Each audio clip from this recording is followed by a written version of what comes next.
So welcome to another review.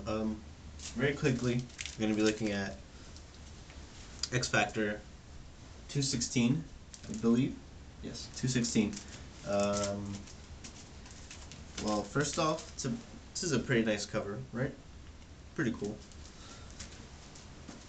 And this is written by Peter David, and pencils are by Emanuela Lapuccino.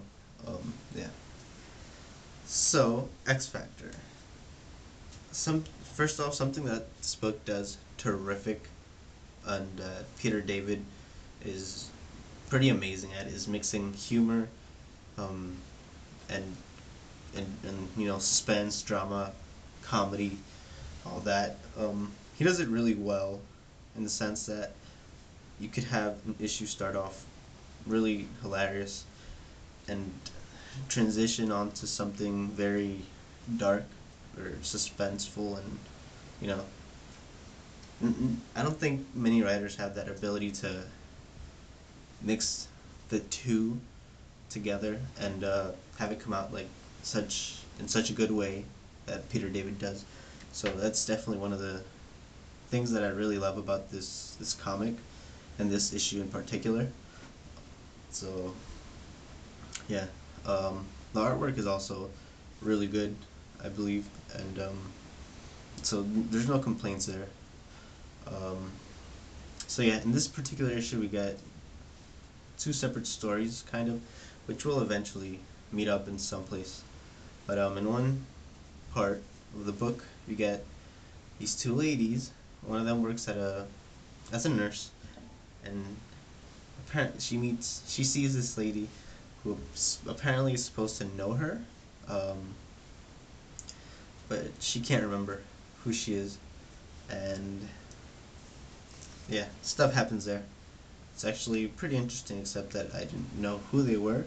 I don't know if we're supposed to know, um, or if they're new characters or anything.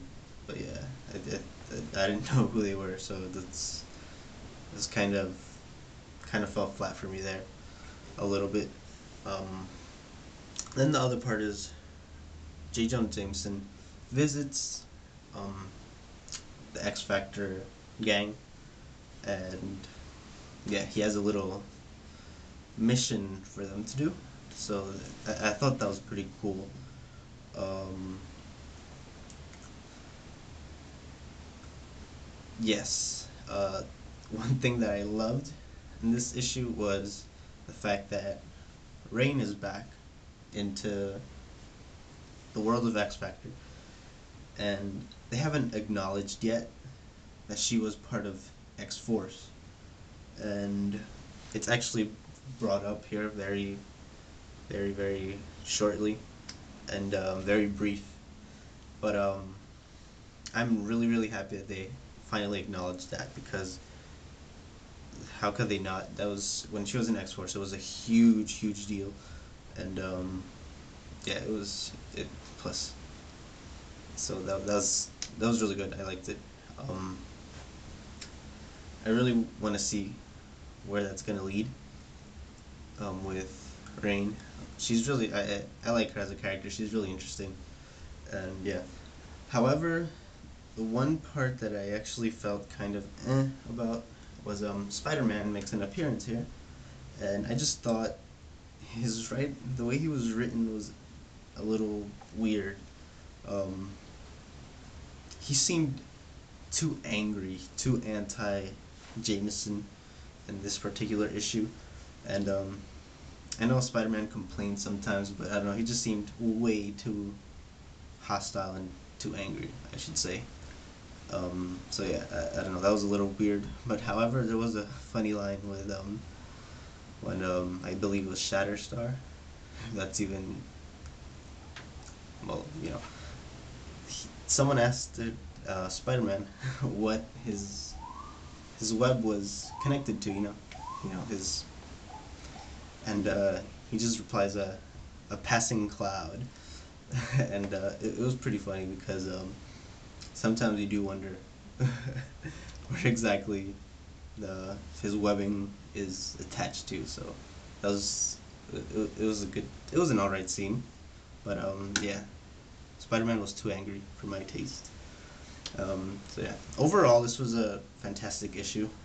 Again, cliffhangers are issue after issue after issue, and it doesn't get tiring because Peter David does it so well. So yeah, of course I can't wait for next issue. Um, this issue wasn't perfect, but it was fairly, fairly very good, fairly good. So give it a try.